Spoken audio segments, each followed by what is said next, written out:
So, what do you think happens when you combine your social justice, race based ideology, and apply it in real world applications? And interestingly enough, you apply it in places that influence the youth.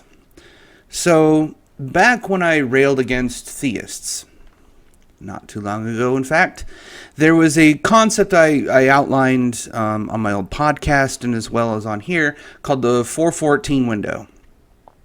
And what this is between the ages of 4 and 14. It's clinically proven, by the way, which is interesting that the religious caught on to this and just decided to make an entire thing about it. But at any rate, basically, the 414 window goes like this. People between the ages of 4 and 14 are most vulnerable to influence into an ideological position, meaning that you can convince them that God is real easily between 4 and 14 on average.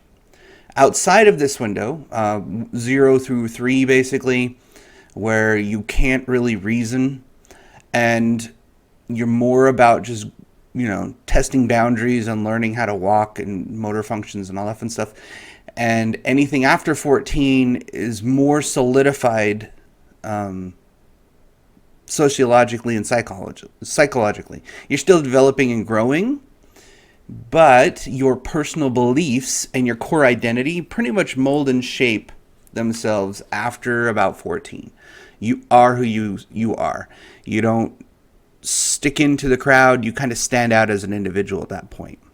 And once you hit 14, you start developing both sides of the fence, in fact. So you see a lot of changes that are psychological and physical and sociological after 14. But between that window, the 414 window, you can solidify a person's ideological beliefs. So when I see somebody jumping into education with this race-based policy bullshit, it sends warning bells off in my brain thinking, what are they going to teach my kids? That the only thing that matters is race and anybody that's white basically is the devil? Well, that shit happened. Lo and behold, we have a dude named Carranza over in New York that decided to promote other people who were less qualified, less background, less experience, less academic accolades and achievements up above these other people based on race. At least that's the claimant. There was things said. None of this has been released yet, unfortunately, because the lawsuit was this year. Quite recently. I mean, this post is from May. It's only been a couple months, so I doubt anything's been heard yet. But this person in particular decided to promote 3 people over 3 people that were white. The people that are white are claiming he did it because of racial bias. That is discrimination. That is illegal. However, it's perfectly justified in the eyes of social justice. Why? Because that's all they think about. That's all they care about. We need equal representation, is what they always say, correct? Well, what does that mean? Equal representation means people that look like you. What the fuck does that have to do with achievement, with ability? I'm actually having this debate on my Facebook, in particular, with another doctor colleague of mine who is black. She's uber conservative, which is weird. You can't even swear. And she calls it on her page. So, and by I mean swear, you can't say the word damn. She's very, very religious. Let's put it that way. But she's also freaking brilliant. So when I spar with her, because I'm a little bit more liberal I'm a lot more liberal than she is. I can see different positions, but she also holds that same accolade of belief, whereas somebody's race is always brought up. In her case, particularly black, because, well, she is black. Not that I give a shit, but that is what it is. So I put forth a proposal, if you will, a philosophical position that And I'll summarize it a little bit here. But this man, can he fight? Of course, but he would be no match for the others. Propose this in your brain, if you may. What is the purpose of just defining somebody? If you know somebody by the way they look, like if for example, the only way you can describe a person to somebody is the equivalent of giving them a police description, a mugshot, telling them what they look like, you probably don't know that person very well.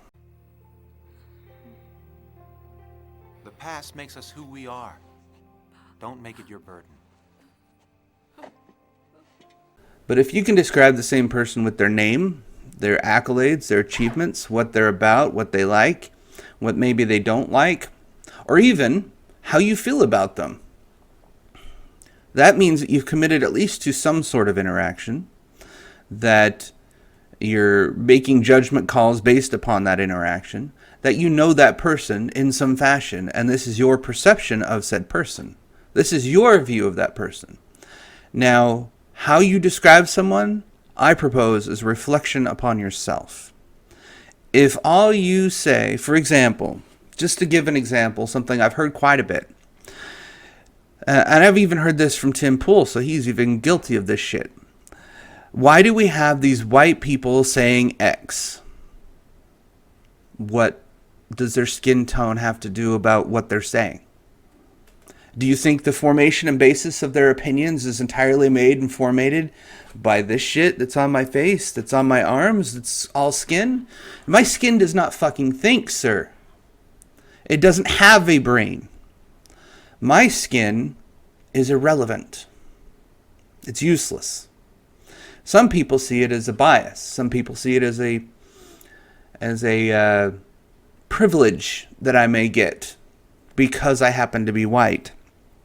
Well, Mr. Carranza has tested that theory, and now he's in a $90 million lawsuit against him and the state, because it's the Department of Education that we're dealing with. It's not at the state, it's not at the local level. We're talking administrative level. He decided to do this because he decided to use the policy of equity, that diversity and inclusion that everybody's raving about. Then the end result was racist policies. How could it not be?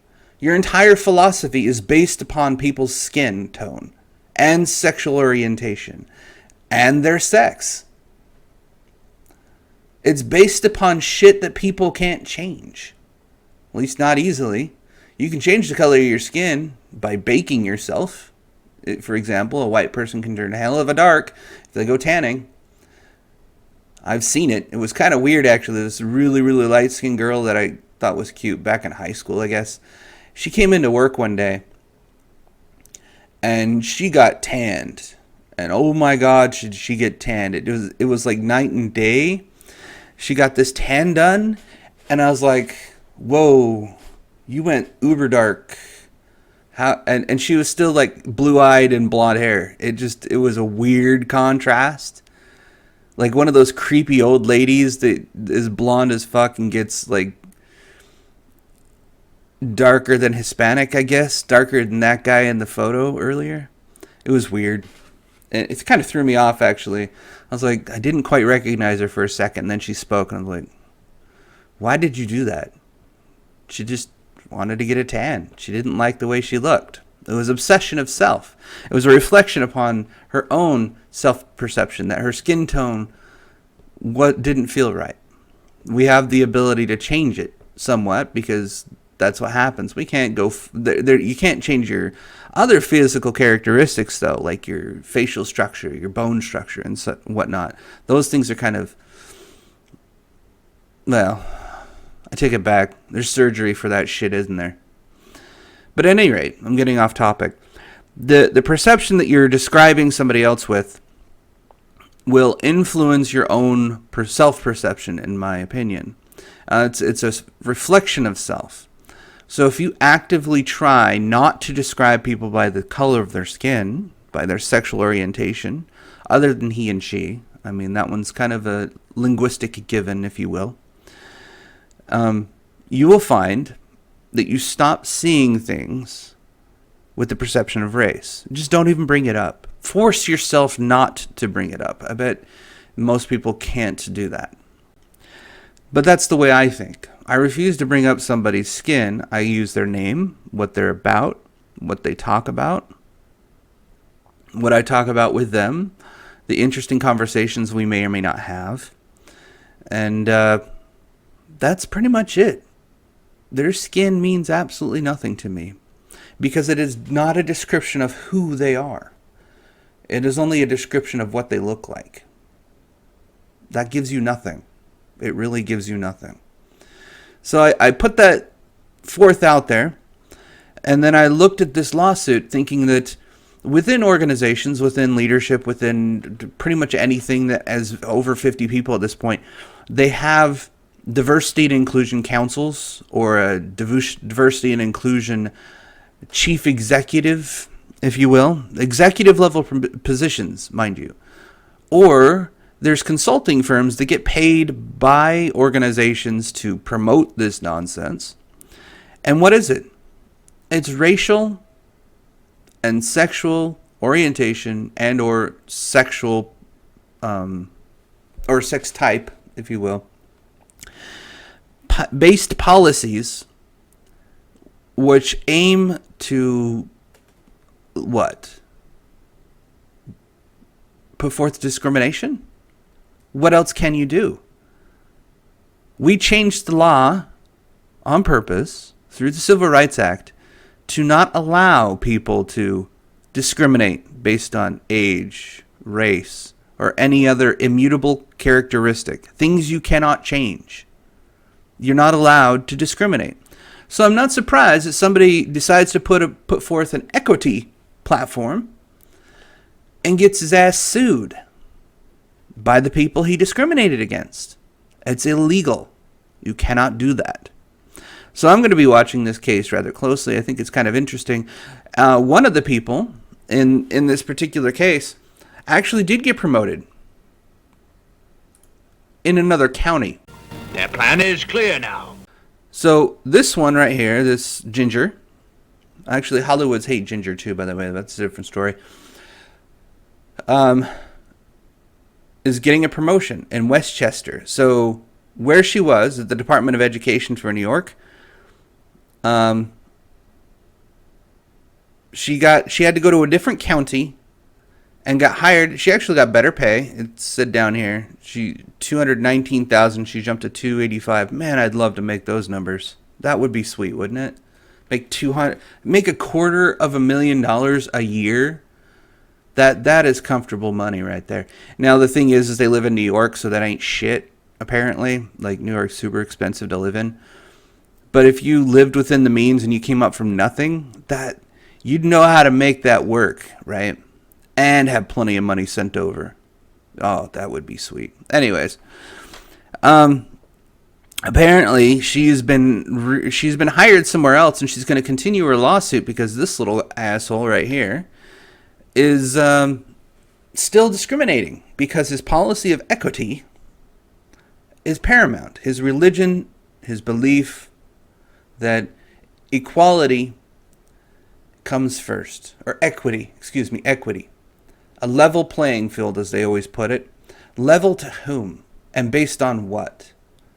Is it based on ability? Because that's impossible. But if it's based on race, all you're going to do is say, oh, what's the demographics of the United States? Oh, so it's 60-30 in favor of whites. So I better see 60-30 in every organization.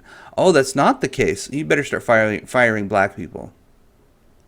That's equity. If we made that the law, that's fucking retarded. All you're doing is discriminating. That's all it is. You're making policies based on race. How useless is that? Anyways, I'm going to wrap this up right here. But I put forth that philosophical underpinning. There's other caveats to it. Maybe I'll read it in a different video or something. And then pontificate. Ooh, there's a big word. Upon it a little bit further, because it's an interesting way to think about things. If you're sitting there describing somebody based on race, you probably only can see their race. Just in general. I mean, you say, oh, well, they're black. What does that say about them? They look black, okay. And where are they from? Are they from Ghana? Are they from South Africa? Are they from New Zealand? Are they from Poland? Who the fuck knows at this point? You can literally be living anywhere. Doesn't matter. Are they American? There's a lot of black Americans. But I digress.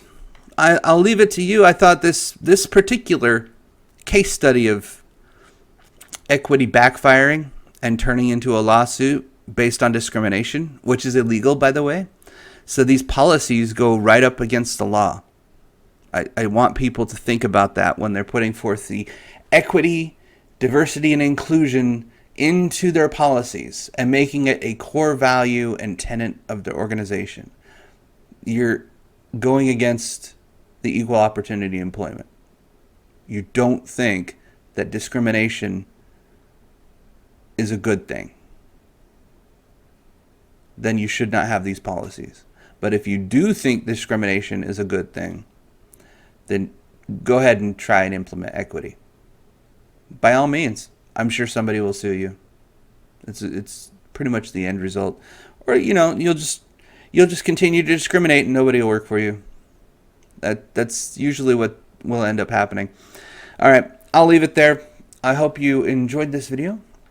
If you did, apparently I'm also not being ranked up. But then again, YouTube's been shit for that anyways for a long time. Unless I make a video every fucking day, pretty much my shit don't get shared. The only time I get bumped in viewership and subscribers is when somebody gives me attention. So I guess that's my route. Have other people promote me because YouTube can't. Good job, YouTube, for screwing up your platform. Anyway, I'll talk to you later. See you next time. So you'll just have to practice harder in the future.